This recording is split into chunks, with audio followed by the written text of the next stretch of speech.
యేసు క్రీస్తునామములో అందరికీ వందనాలు. మరి ఇది మన యొక్క బైబిల్ వాక్య ధ్యానం కొరకై ఆ, మార్కు రాసిన స్వార్త మార్కు రాసిన స్వార్త మరి 3వ అధ్యాయము 33వ వచనం చదువుతానండి.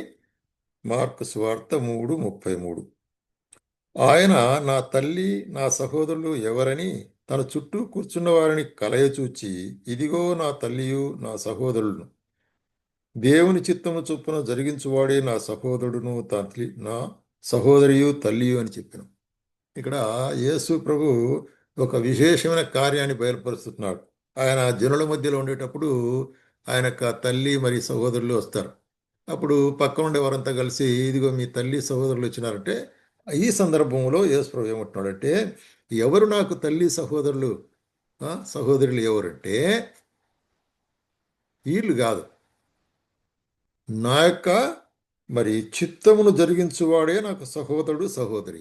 అంటే క్రీస్తు తన యొక్క మరి భౌతికమైన కుటుంబాన్ని పక్కన పెడుతూ తన యందు విశ్వాసం ఉంచిన వారిని కుటుంబముగా చేసుకుంటున్నాడు. క్రీస్తు కుటుంబం ఇది ఒక మరి ఆత్మీయమైన రహస్యంగా ఉంటుంది. క్రీస్తు కుటుంబము అనేటువంటిది అది కొరకే ఆయన మనకు తండ్రి ఉంటున్నాడు అనేటువంటి కార్యాన్ని మనకు చెప్తుంటున్నాడు. చూడండి, మనం గమనించినట్లయితే అపోస్తలుడైన పౌలు రోమీయులకు రాస్తూ ఏమంటాడు, 8వ అధ్యాయము 15వ వచనములో 14, దేవుని ఆత్మచేత ఎందరూ నడిపింపబడుతురో వారందరూ దేవుని కుమారులై ఎందురు. కాబట్టి ఆయన ఆత్మచేత నడిపించబడిన వారు ఆయన కుమారులై ఉంటారు. ఏలైనగా మరలా భయపట్టుకు మీరు దాస్యపాత్మను పొందలేదు, కానీ దత్తపుత్రాత్మను కలిగిన వారమే అబ్బా తండ్రి అని దేవుని మొరపెట్టుకుంటున్నాం. మనం దేవుని పిల్లలమంటున్నాడు. కాబట్టి దేవుని కుటుంబము ఆత్మీయమైన కుటుంబం. యేసు ప్రభు కుటుంబం ఆత్మీయమైన కుటుంబం. ఇక్కడ ఆ, తన ఆత్మ ద్వారా మనల్ని ఏర్పరచుకునే వాడుకుంటున్నాడు, మనల్ని ప్రత్యేకించిన వాడుకుంటున్నాడు, తన పిల్లలుగా చేసుకున్న వాడుకుంటున్నాడు. అందుకొరకే అపోస్తలుడైన పౌలు కూడా ఏమంటాడంటే, మరి మొదటి కొరింథీయులకు రాసిన పత్రిక 4వ అధ్యాయంలో తన యొక్క స్వార్థను చెప్తూ మరి 15వ వచనంలో, క్రీస్తునందు మీకు ఉపదేశకులు 10,000 మంది ఉన్నను, తండ్రులు అనేకులు లేరు.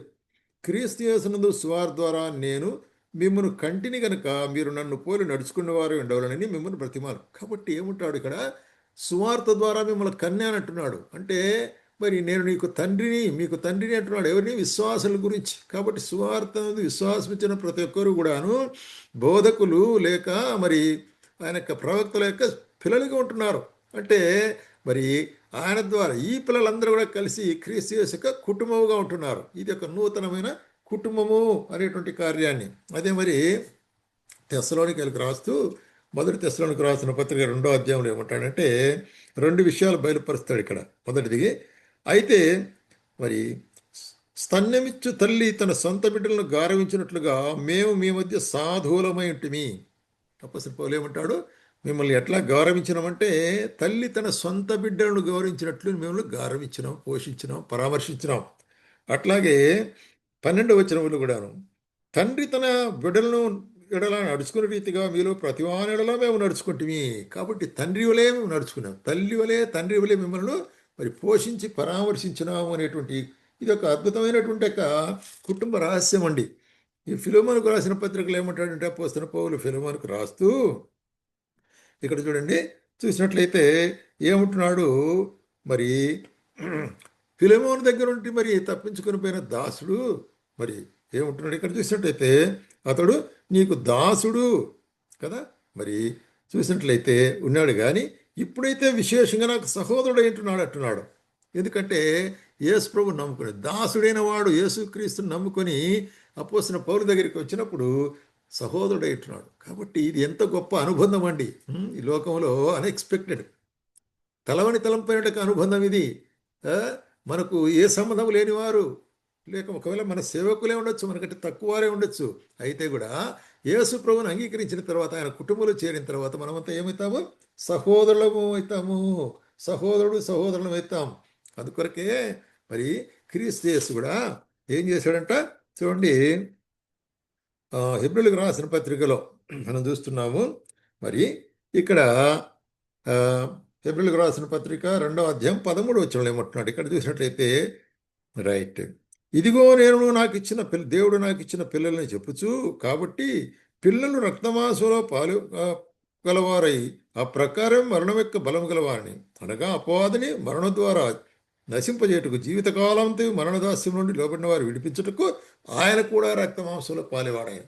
కాబట్టి మరి మనము రక్తమాంసంలో పాలే శరీరంలో ఉంటున్నాం కాబట్టి మరి దేవుడు కూడా యేసుక్రీస్తు రూపంలో మరి రక్తమాంసంలో పాలివాడై మరి మనలందరినీ తన పిల్లలు, మనల్ని విడిపించడానికి వచ్చినాను, మరణ భయం నుంచి విడిపించడానికి వచ్చినాను అనే కార్యాన్ని బయలుపరుస్తున్నాడు. కాబట్టి యేసుక్రీస్తు యొక్క కుటుంబము అనేటువంటిది ఇది ఒక రహస్యము, ఈ భూమి మీద ఇది ఒక రహస్యంగా ఉంటున్నది. అందుకొరకు ఏమంటాడంటే ఆయన మరి సిలువకు వెళ్ళక మునుపు యోహాను స్వార్తలో ఇట్లాగా ప్రార్థన చేస్తుంటున్నాడు. చూడండి 17వ అధ్యాయంలో మనం గమనించినట్లయితే, యేసు ఈ మాటలు చెప్పి ఆకాశం కనులెత్తి, తండ్రి నా గడియ వచ్చినది, నీ కుమారుడు నిన్ను మహింపరచునట్లు నీ కుమారుని మహింపరచుము, నీవు నీ కుమారునికి ఇచ్చిన వారందరికీ ఆయన నిత్య జీవం అనుగ్రహించినట్లు.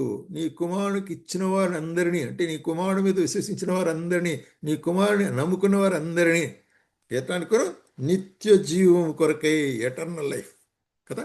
ఆ నిత్య జీవాన్ని గురించి ఏం చెప్తున్నాడు, ఇదిగో నేను మరి 14వ అధ్యాయంలో మీ హృదయములు కలవరపడనీకుడి, దేవుని ఎందుకు విశ్వాసం ఉంచున్నారు, నా యందు విశ్వాసం ఉంచుడి, నా తండ్రి ఇంట అనేక నివాసములు కలవు, లేనేలా మీతో చెప్పుదును, ఇదిగో నేను స్థలం సిద్ధపరచుట కొరకై వెళుచున్నా అంటున్నాడు. స్థలం సిద్ధపరిచిన తర్వాత నా దగ్గర మీరు ఉంటున్నట్టు తిరిగి నేను వచ్చి మిమ్మల్ని తీసుకెళ్తానంటున్నాడు. కాబట్టి మన కొరకే స్థలం సిద్ధపరుస్తుంటున్నాడు. కాబట్టి ఆయన తండ్రిగా ఉంటున్నాడు, తల్లిగా ఉంటున్నాడు, సహోదరులుగా ఉంటున్నాం, ఆయన కుటుంబంగా ఉంటున్నాం. ఆయనకు మరి మనం నివసించడానికి నిత్య గృహాన్ని ఆయన సిద్ధపరుస్తుంటున్నాడు. ఈ యొక్క నిత్య గృహంలో యేసుక్రీస్తు కుటుంబంలో నీవు చేరుంటున్నావా? ఆయన కుటుంబంలో చేరాలంటే నీ ఆధిక్యత ఏంటి?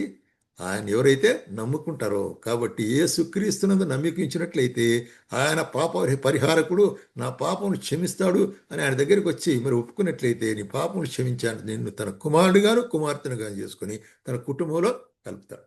కాబట్టి ఆ కుటుంబమే క్రీస్తు యొక్క కుటుంబము, అదే సంఘము, అదే ఆయన యొక్క శరీరము, ఆయన శిరస్సు అనేటువంటిది. మరి ఈ కార్యములు మరి ఇవన్నీ కూడా దైవిక మర్మాలు, ఇవన్నీ కూడా దైవిక మర్మములు ఈ లోకంలో నెరవేర్చబడుతుంటున్నది. కాబట్టి యేసుక్రీస్తు కుటుంబం విశాలమైన కుటుంబం, దాంట్లో మరి చేరుటకు నిన్ను కూడా దేవుడు ఆహ్వానిస్తుంటున్నాడు.